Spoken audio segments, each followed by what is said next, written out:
Back in September 2020, Exile Games confirmed that they were working on the sequel to the critically acclaimed and critical bomb ArcheAge, arguably one of the biggest success stories and subsequently failures of the last decade.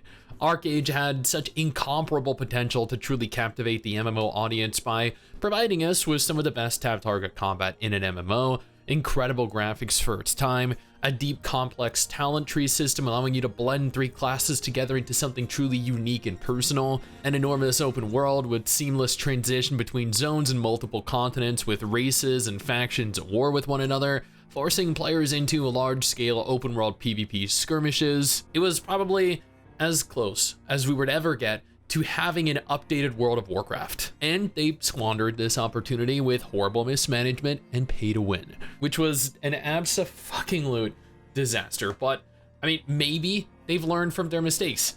Maybe now they'll...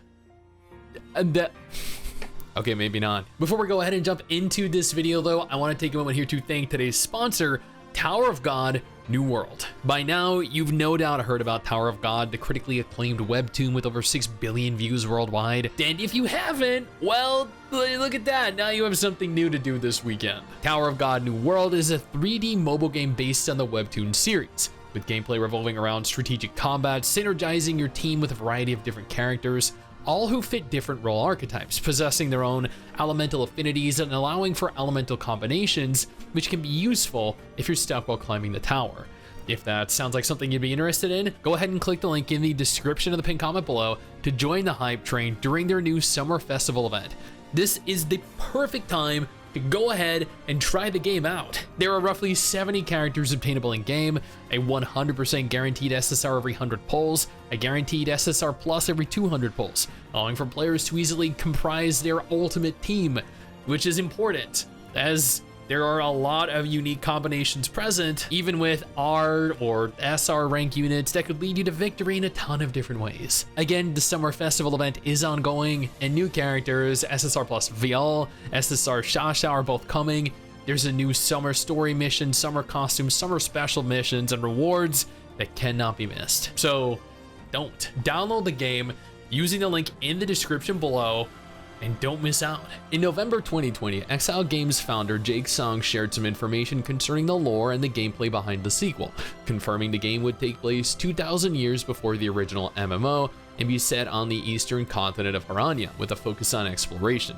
Part of what made ArcheAge popular was its open world PvP, crafting, trading, farming, and player housing, and Jake confirmed these aspects would be reinforced and made significantly stronger in the sequel. Exile Games then went silent for the next 6 months with no updates until May 2021 during Kakao's quarterly financial report, in which Kakao detailed their 68% boost in net profit year over year, despite losing Black Desert Online to Pearl Abyss. This success was largely in part due to Odin Valhalla Rising, which went on to earn over $100 million in its first month of release in Korea. The most important takeaway from their financial report, however, wasn't how much they earned, rather that they listed 3 MMOs launching in the next 3 years. Elion and Odin were confirmed to be releasing globally in late 2021, and while Elion did release in October 2021, Odin still has yet to release globally. The third MMO confirmed to be releasing was ArcheAge 2, which at this juncture had a release date tentatively set for at some point in 2024. Exile Games went completely silent for another 9 months, announcing in February 2022 that they were actively expanding the ArcheAge intellectual property with not only ArcheAge 2, which had no real concrete information, no gameplay, not even official concept art at this juncture, but also a brand new MMO called ArcWorld, an MMO filled and powered by NFTs. Jake elaborated on why they were going this direction. They wanted to invest into a creator economy that allowed users to go beyond simply owning the rights to an item, rather allowing them to create quests, maps, and even dungeons that they could sell. This is a very grandiose idea, and I honestly couldn't imagine owning and selling the rights to an entire dungeon or map. Only one person or one group of people can party together to enter or to complete it. Is that what they genuinely believe that players want out of a game? And while ArcWorld ultimately did launch in 2022, it was very short-lived, as there is no semblance of activity that remains. Kind of like ArcheAge 1. Evidence that that Kakao and Exile Games, they really know what their players want, and they really know what they're doing. In June 2022, The trademark for Arc War was found by a user over on Reddit, and at the time, many players were speculating that that was in fact the title for ArcheAge 2. However, it turned out after a confirmation later in the year, this would be a standalone ArcheAge title, releasing fully cross-platform onto both PC and mobile devices. This was not the same as the failed Arc World blockchain MMO, nor was it connected to ArcheAge 2. It was a pretty basic, low-budget mobile MMO with the PC port that would ultimately do just as bad as every mobile MMO ported to PC before it.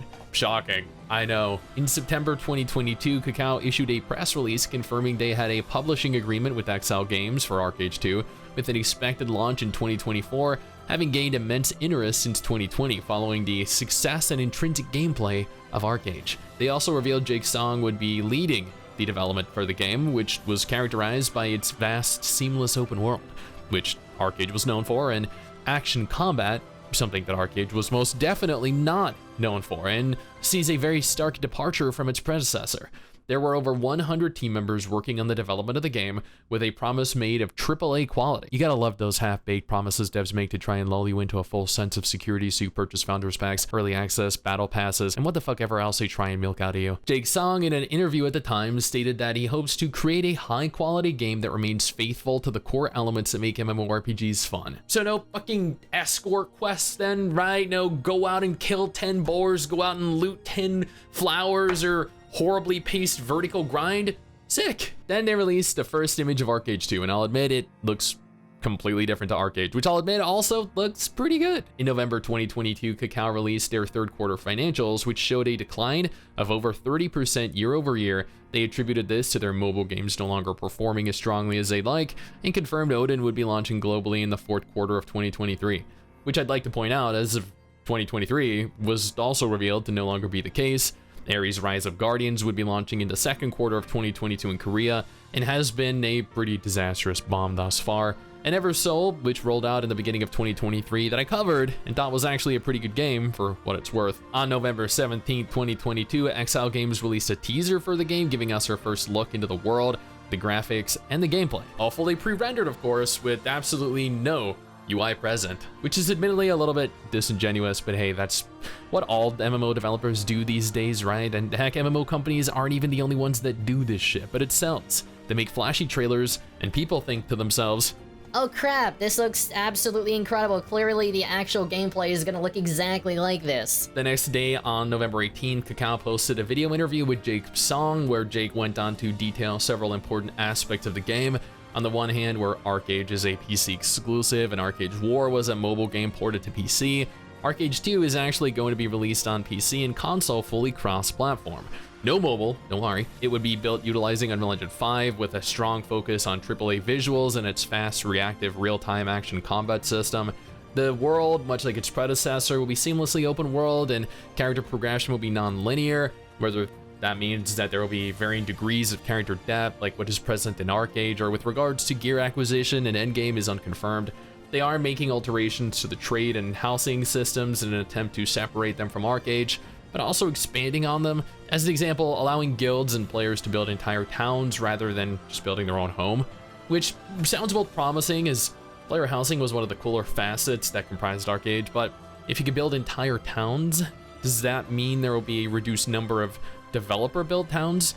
Because I don't personally think that's really the way to go here. And then XL Games, in typical fashion, went radio silent for another 9 months before finally revealing a little bit more info on what is arguably going to be 2024's biggest hit, or failure. In their second quarter financials in August 2023, Kakao confirmed a 20% decrease in revenue year over year, making a several-year decline.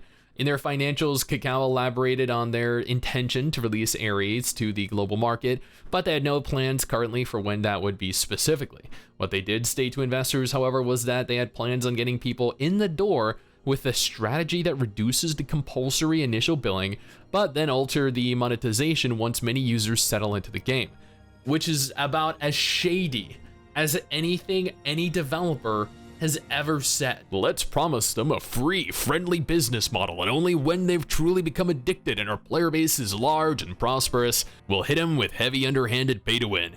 That's a brilliant idea. What the actual fuck, man? I genuinely hope that this is not the case for ArcheAge 2 as well. Which, speaking of, Exile Games and Kakao both confirmed the MMO would be releasing at some point in 2024, and that still holds true. Kakao reiterated their goal of releasing in 2024, specifically stating that ArcheAge 2 would be launching globally on PC and console in the second half of 2024. While there are many situations where this might not come to fruition, as none of us are strangers to game delays, at least they have some type of game plan here. I will point out, at present there is no clear indication of what the business model is going to be. I guess only time will tell whether they ultimately opt for a free-to-play, buy-to-play, or pay-to-play business model. I genuinely think ArcheAge 2 could improve on what ArcheAge did right, and with the correct management could truly be a standout MMO with the potential to eclipse both Throne and Liberty and Blue Protocol. Will it? It's up for debate, but this is genuinely one of the most promising looking MMOs coming in 2024. Now, if ArcheAge 2 isn't your thing, don't worry, I got you covered with 2 different videos on screen right now that might be of more interest to you.